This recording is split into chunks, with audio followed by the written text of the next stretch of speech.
Oh, mati. Giliran tuh ya. Ya. Mati. Ikutan main dong. Lah, caturnya kok nggak berantakan sih? Ya dong, ini kan papan catur ajaib, namanya Magneto. Kan nyari kalau ada orang lagi main jangan iseng. Aku bingung deh. Di rumah, ibuku menempelkan kertas di kulkas, tapi tidak memakai lem. Ibuku menjawab memakai magnet. Dan sekarang papan catur ini aku angkat, tidak jatuh juga. Dia bilang pakai magnet juga. Magnet itu apa sih? Kamu kalau mau nanya magnet sama aku, tapi kalau mau dijawab sama Fadil dan Dea. Kirain yang mau jawab kamu. Arik, magnet memiliki dua kutub, yaitu kutub utara dan kutub selatan. Jika kutub tidak senama didekatkan, maka akan terjadi gaya saling tarik-menarik. Contohnya pada catur ini. Tetapi jika kutub senama didekatkan, maka akan terjadi gaya tolak-menolak. Bagaimana, Arik? Apakah kamu sudah mengerti tentang magnet? Oh, aku sudah mengerti sekarang tentang magnet.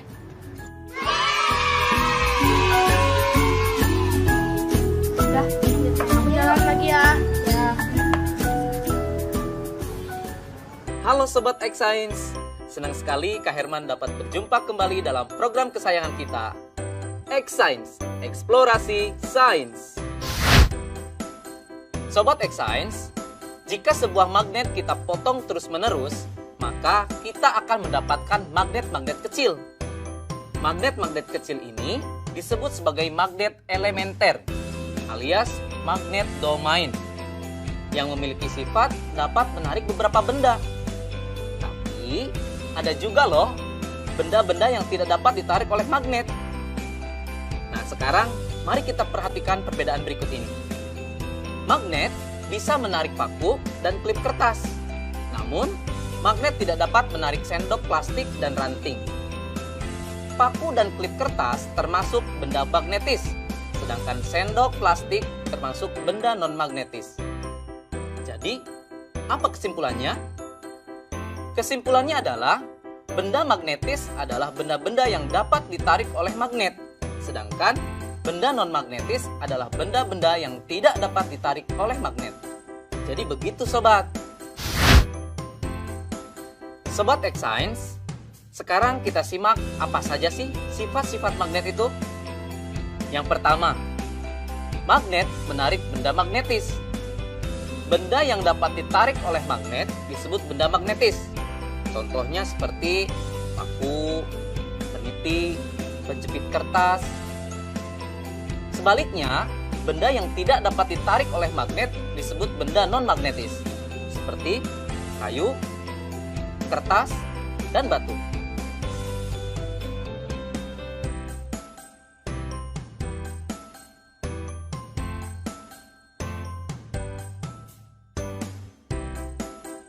Sifat yang kedua adalah magnet mempunyai dua kutub. Biasanya disebut kutub utara dan kutub selatan. Jika kita mendekatkan kutub-kutub yang senama, maka magnet tersebut akan saling tolak-menolak. Sebaliknya, jika kita mendekatkan kutub-kutub yang tidak senama, maka magnet tersebut akan tarik-menarik. Loh, kok bisa ya Sobat X-Science? Ternyata hal ini terjadi karena arah gaya magnet keluar dari kutub utara masuk ke kutub selatan. Sifat yang ketiga, gaya tarik magnet paling kuat terletak di bagian kutub magnet. Garis medan magnet secara alami berkumpul bersama di ujung magnet. Bagian ujung magnet ini disebut sebagai kutub magnet. Karena garis gaya magnet berkumpul di ujung magnet, gaya tarik paling kuat terletak di bagian kutubnya. Yang terakhir, gaya magnet dapat menembus benda tertentu. Kekuatan gaya tarik magnet ditentukan oleh ketebalan benda yang menjadi penghalang antara magnet dengan benda magnetisnya, dan jarak antara magnet dengan benda magnetis tersebut. Bagaimana? Menyenangkan bukan belajar sains? Dengan belajar sains, kita menyadari akan kekuasaan Tuhan Yang Maha Esa, yang telah menciptakan magnet lengkap dengan keunikan sifat-sifatnya. Sehingga kita dapat menggunakannya untuk kehidupan dan dapat menambah rasa syukur kita. Saatnya kita bernalar. Yuk, mari kita bernalaria.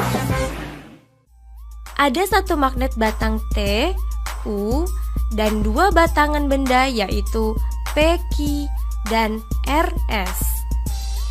Dua batang benda P, Q, dan RS didekatkan pada magnet TU. Hasilnya ditunjukkan pada tabel berikut ini.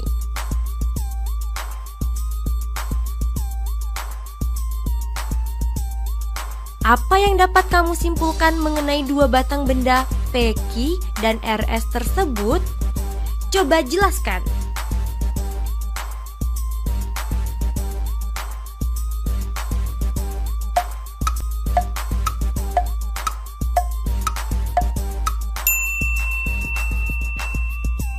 Yuk simak pembahasannya. P, Q adalah magnet, sedangkan RS adalah benda magnetis. P, Q adalah magnet karena ketika ujung P didekatkan dengan ujung T, terjadi saling tarik-menarik. Sementara ketika ujung P didekatkan dengan ujung U, terjadi saling tolak-menolak. Begitupun ketika ujung Q didekatkan dengan ujung T, terjadi saling tolak-menolak. Sementara ketika ujung Q didekatkan dengan ujung U, saling tarik-menarik. RS adalah benda magnetis karena ketika semua ujung batang didekatkan ke ujung magnet TU, terjadi saling tarik-menarik.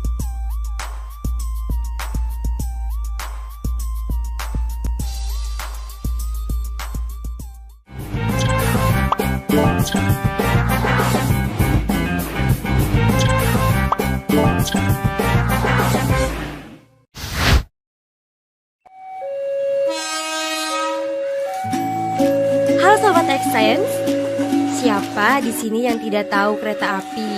Pasti udah pada tahu kan? Kereta api masih memanfaatkan roda dengan rel sebagai lintasannya, sehingga ketika kereta api melintas pasti akan menimbulkan kebisingan. Tapi apa jadinya ya jika laju pergerakan kereta api ini dipadukan dengan aplikasi dari sifat-sifat magnet? Apakah mungkin manfaat dan sifat-sifat magnet dan kereta api dapat disatukan? Bakal jadi apa ya?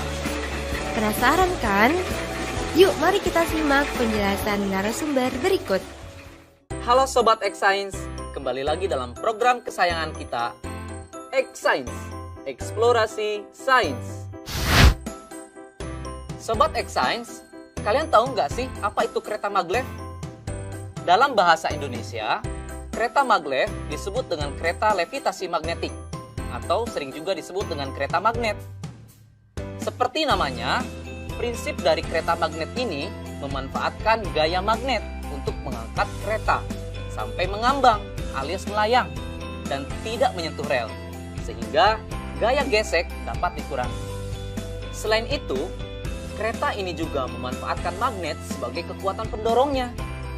Dengan kecilnya gaya gesek dan besarnya gaya dorong, kereta ini mampu melaju dengan kecepatan sampai 600 km per jam. Jauh lebih cepat dari kereta biasanya. Luar biasa ya kekuatan magnet jika dimanfaatkan pada kereta. Nah, sekarang bagaimana jika diterapkan pada bidang yang lain ya? Saatnya kita seru-seruan bereksperimen dengan menggunakan magnet, yaitu pensil melayang. Loh, kok bisa pensil melayang? Pasti penasaran bukan? Yuk kita mulai. Terima kasih Kak Herman.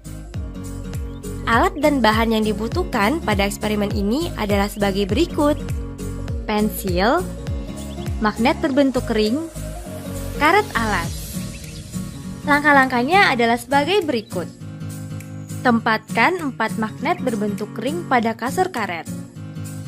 Upayakan kutub yang menghadap ke permukaan senama dengan kutub magnet yang dipasang nantinya pada pensil.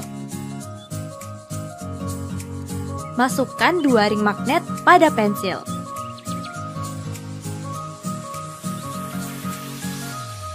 tempelkan pensil pada sandaran kasur karet. Seketika pensil melayang. Nah, kok bisa sih? Sekarang, mari kita amati yang terjadi. Wah, pensilnya melayang. Seru sekali ya, sobat.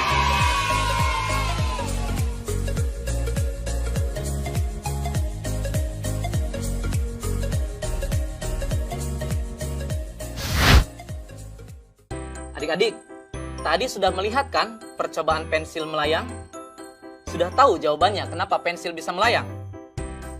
Pensil dapat terangkat ke atas dan melayang karena pengaruh dari gaya tolak-menolak kutub magnet yang senama antara magnet yang ada di pensil dan magnet yang ada di styrofoam.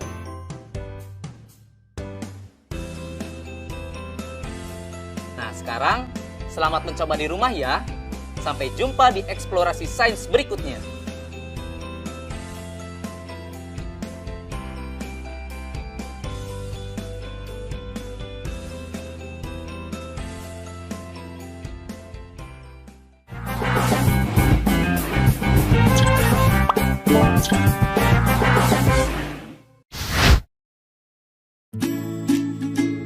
Bagaimana? Bisa gak? Bisa dong, caranya kita gabungkan kabel ini ke bohlam. Lalu kita hubungkan ujung kabel yang lain ke bawah baterai.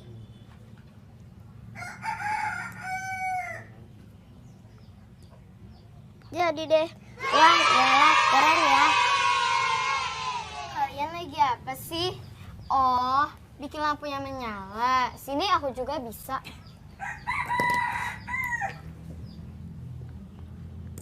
Lihat ya. Simsalabim, menyala. Lah, kok tidak menyala? Pantas kau lupa.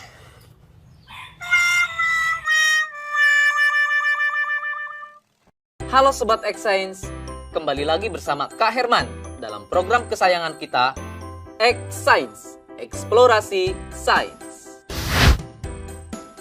Sobat X-Science, tahu tidak kenapa bohlam bisa menyala ketika dihubungkan dengan baterai menggunakan kabel? Itu karena ada arus listrik yang mengalir. Nah, arus listrik itu mengalir dari kutub positif ke kutub negatif, atau dari tegangan yang lebih tinggi ke tegangan yang lebih rendah. Bagaimana ya dengan larutan? Bisa tidak menghantarkan listrik?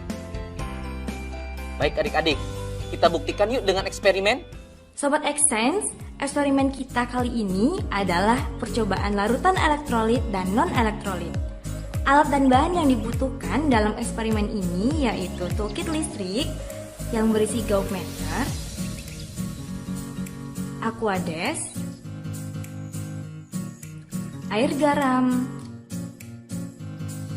dan air asam jawa. Setelah semua alat dan bahan tersedia, maka langkah selanjutnya, masukkan ujung kabel ke larutan aquades, lalu amati jarum pada meteran alat atau disebut gauge. Tidak bergerak. Setelah itu, ulangi proses kegiatan dengan menggunakan larutan air garam dan larutan asam jawa. Perhatikan pergerakan jarum pada gauge meter.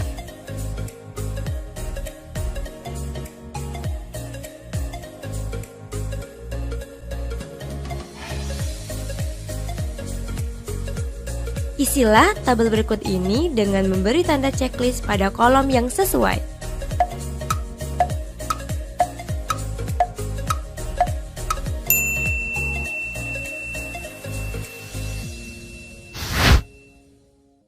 Sobat X-Science, sekarang kita simak ya penjelasan hasil eksperimennya. Ternyata ada dua macam larutan berdasarkan kemampuannya dalam menghantarkan arus listrik. Larutan yang tidak menghantarkan arus listrik disebut larutan non-elektrolit. Sementara larutan yang bisa menghantarkan arus listrik disebut larutan elektrolit. Kok bisa demikian ya adik-adik? Begini, kakak jelasin ya. Larutan non-elektrolit tidak dapat menghantarkan arus listrik karena di dalamnya tidak ada ion. Contohnya air aquades atau air murni. Makanya tadi dalam percobaan jarum pada gauge meter tidak bergerak. Sekarang, bagaimana sih larutan yang dapat menghantarkan arus listrik? Larutan elektrolit terbentuk dari terlarutnya senyawa elektrolit dalam peralut air, di mana senyawa itu terurai sempurna membentuk ion positif atau disebut kation dan ion negatif atau disebut anion. Pada saat arus listrik melewati larutan elektrolit, ion-ion dalam larutan menghantarkan arus listrik, seperti layaknya dalam kabel. Nah, Sobat X-Science, sekarang kita lihat larutan garam dan larutan aquades. Jarum pada gauge meter bergerak pada larutan air garam. Ini menunjukkan kalau air garam dapat menghantarkan arus listrik. Kenapa bisa demikian? Garam atau NaCl ketika larut dalam air, garam tersebut akan terurai menjadi ion-ion, yaitu ion Na+ dan ion Cl-, yang kemudian mereka terurai, berpencar saat di dalam air. Begitu penjelasannya adik-adik. Menyenangkan bukan belajar sains? Sampai jumpa di eksplorasi sains berikutnya.